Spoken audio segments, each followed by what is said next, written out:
हाथरस हादसे में बाबा के वकील की तरफ से दावा किया जा रहा है कि हादसे के पीछे बड़ी साजिश है और स्कॉर्पियो सवारों ने स्प्रे का छिड़काव किया है। स्प्रे के असर से महिलाएं गिर गई और एपी सिंह की तरफ से दावा यह भी किया गया कि मामले में वो एफआईआर भी दर्ज कराएंगे। तो वकील एपी सिंह की तरफ से किए जा रहे दावे के तहत ये बड़ी खबर क्या है आपने जानी, लेकिन खुद वकील बड़ी साजिश होने का जो दावा कर रहे हैं वो पहले सुनिए। 15-16 लोग वहां हट्टे कट्टे हाफ पैंट पहने गमछा डाले वो व्यक्ति थे जिन्होंने वो जो भगदड़ की, भगदड़ करते समय भगदड़ के पीछे भी उनका एक कारण था कि उन्होंने जहरीला स्प्रे, जो नशीला और जहरीला स्प्रे था उनके यहां हाथों में लगा हुआ था। जहरीला स्प्रे के इतने बड़े स्प्रे जैसे करते हैं वो इस तरह जहरीले स्प्रे, नशीला स्प्रे यहां लगा हुआ था और ऐसे 10 से 12 लोग थे लगातार लगे हुए। उन्होंने इस तरह से ऐसे उसको ऑन कर रखा था, दबा रखा था, जिसकी वजह से वो अपना भाग रहे थे सामने कि उन पर वो असर ना करे। तो देखिए ये नई कहानी बाबा सूरजपाल के वकील एपी सिंह के हवाले से सामने आई है। बड़े दावे किए गए हैं। बाबा सूरजपाल के वकील एपी सिंह ने जहरीले स्प्रे को लेकर क्या दावा किया है ये जरा आप समझिए। 2 जुलाई की घटना में एक सोची समझी साजिश का वो जिक्र कर रहे हैं। सत्संग स्थल पर एक अज्ञात स्कॉर्पियो दिखी, स्कॉर्पियो सवार लोगों ने जहरीला स्प्रे छिड़का, वहां पर खड़ी महिलाओं पर, लोगों पर 15-16 लोग स्प्रे छिड़कते हुए भाग रहे थे, ये उन्होंने दावा कर दिया है। हालांकि उनकी तरफ से तो यह भी बताया जा रहा है समीर की गमछे से छिपाकर स्प्रे करते हुए ये लोग भाग गए और कितने, 1-2 नहीं बल्कि वो कह रहे हैं कि 15 से 16 लोग थे जो स्प्रे छिड़कते हुए वहां से भागने में कामयाब रहे और नशीला स्प्रे छिड़कने से महिलाएं बेहोश होने लगी। स्प्रे की वजह से ही लोग तुरंत बेहोशी लोगों में आने लगी और वो आगे भाग रहे थे, पीछे स्प्रे छोड़ते जा रहे थे। यानी वो एक पूरा सीक्वेंस ऑफ इवेंट बता रहे हैं कि आखिर साजिश किस तरीके से हुई और कैसे 15 से 16 लोग वहां पर आए जो लगातार स्प्रे का छिड़काव करते रहे। बिल्कुल, और स्प्रे के बाद काली सफेद स्कॉर्पियो में बैठे, ये भी जानकारी उनकी तरफ से की गई है। एक स्प्रे की बोतल गिरी जिसे उठाकर वो भागे।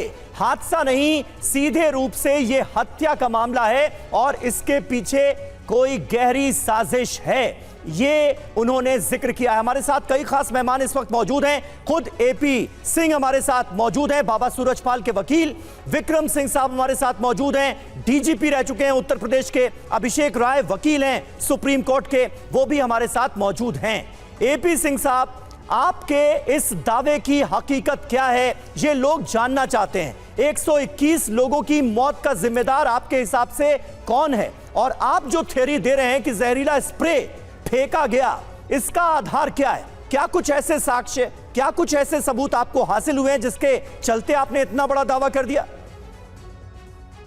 इसके एक्चुअली हम लोग विजिट किया था हाथरस, अलीगढ़, एटा, मैनपुरी, ये सारे हॉस्पिटल हमने गए, वहां देखे, इंजर्ड मिले, इंजर्ड खुद स्वयं परिवार वाले उनके मिले और जो लोगों से मैंने अपील की थी कि अपनी बात बताएं, क्या हुआ, घटना से संबंधित क्या है बताएं, एसआईटी को बताएं, पुलिस को बताएं, मुझे बताएं, किसी माध्यम से बताएं। तो ये सामने निकल कर बात आई है। आई विटनेस है जिन्होंने खुद देखा है अपनी आंखों से और जिनके खुद के साथ हुआ है, जो खुद सांस लेने में जैसे तुरंत उन्हें सांस, इतना जहरीला, इतना असरदार था, उसका इफेक्टिव इतना था, जैसे सांस ली कई 1 से 2 सांस ले पाए और गिर पड़े, बेहोश हो गए। लेकिन खुशकिस्मती ये थी उनके जीवन की कि वो बच गए, बाद में किनारे से हटके बच गए, मरे नहीं। तो आप कह रहे हैं कि आपके पास ऐसे चश्मदीद हैं, ऐसे गवाह हैं जिनके ऊपर इस जहरीले स्प्रे का छिड़काव हुआ या जिन्होंने अपनी आंखों से देखा? देखा नहीं, जिनके साथ हुआ है, खुद हुआ भी है, जिनके साथ देखा भी है, खुद हुआ भी उनके साथ। आप बीती है, वो खुद बेहोश हुए हैं, खुद गिरे हैं, बाद में होश आया है, घर पहुंचे हैं, वो हैं लोग। कितने लोग हैं ऐसे सिंह साहब? ऐसे हैं 3-4 लोग हैं, लेडीज हैं, जेंट्स हैं। तो आपके हिसाब से आपकी जो थ्योरी है वो यही है कि इसी वजह से भगदड़ मची या भगदड़ के दौरान ये भी हुआ?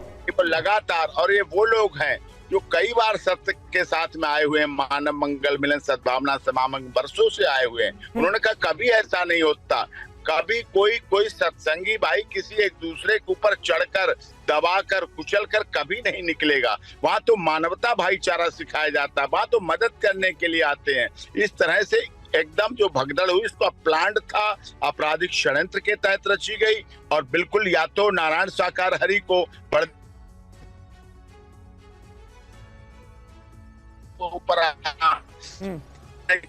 बहुत है और इसके पीछे धर्मावलंबी भी हो सकते हैं, कोई भी हो सकता है। SIT जांच करे, लेकिन हम उनके जल्द ही बयान आएंगे SIT तो और जांच कर ऐसी ही रही इस है, बात पर लेकिन जांच में क्योंकि अभी तक ये थ्योरी सामने नहीं आई थी, उसमें इंपॉर्टेंट ये भी था कि किस तरीके से वहां पर अनाउंसमेंट हुई। और अनाउंसमेंट क्या हुई?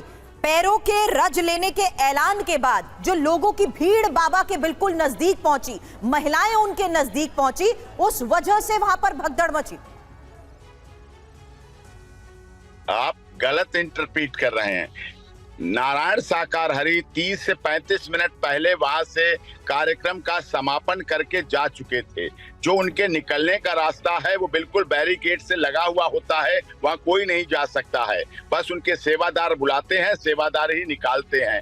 वहां कोई और रज लेने का कोई नियम ही नहीं है। जब पैर छूने का प्रावधान नहीं है तो रज की क्या बात है। वो तो गाड़ी से आते हैं, गाड़ी से आके मंच पे उतरते हैं, सारी कालीन बिछी होती है, कारपेट बिछी होती है, मंच पर ऊपर जाते हैं, नीचे आते हैं और नीचे आके कार से चले जाते हैं। पैदल थोड़ी चलते हैं, पद यात्रा थोड़ी कर रहे होते हैं, पैदल निकल जाते हैं वहां से। रात और 30-35 मिनट हो गए उन्हें गए हुए। और जहां एक घटना हुई वो पंडाल एक तरफ नेशनल हाईवे के राइट साइड में पंडाल था। जब आप अलीगढ़ की तरफ से जाएंगे तो पंडाल हाईवे के राइट साइड में था और घटना हाईवे के लेफ्ट साइड में हुई है। घटना लेफ्ट साइड में हुई है। रज का तो कोई मतलब नहीं है।